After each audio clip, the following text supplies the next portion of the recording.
Tilman, tu nous parles de la nature de Bouddha. Donc, j'entends parler bouddhisme. Faut-il être bouddhiste pour suivre cette formation? C'est bien que tu me poses la question, parce que non, on n'a pas besoin d'être bouddhiste. Nous avons déjà eu des chrétiens qui ont fait la formation, des personnes appartenant à l'islam, et bien sûr des personnes athéistes qui voulaient juste faire ce travail profond sur leur propre esprit, sur leur propre conscience. Et ça, pour nous, c'est un point très important. On se base dans l'enseignement bouddhiste pour avoir une base sûre. Parce que là, il y a 2500 ans de travail, de fait, de compréhension, d'expérience. Et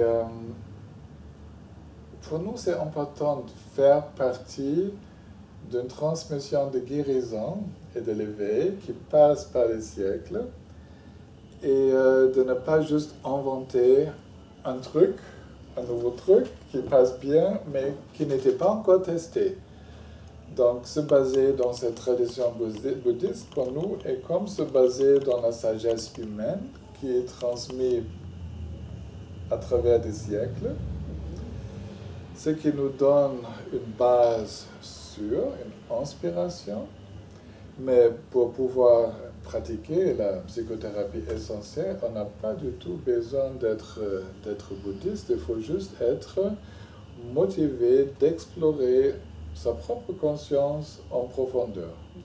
Parce qu'il y a un travail sur soi qui est important. On n'est pas juste une approche psychothérapeutique qui enseigne des méthodes pour comment travailler sur l'autre, mais c'est une exploration profonde de notre propre courant d'être pour savoir en profondeur comment une émotion se forme, comment est-ce qu'elle se dissout, quels sont les facteurs qui font qu'une certaine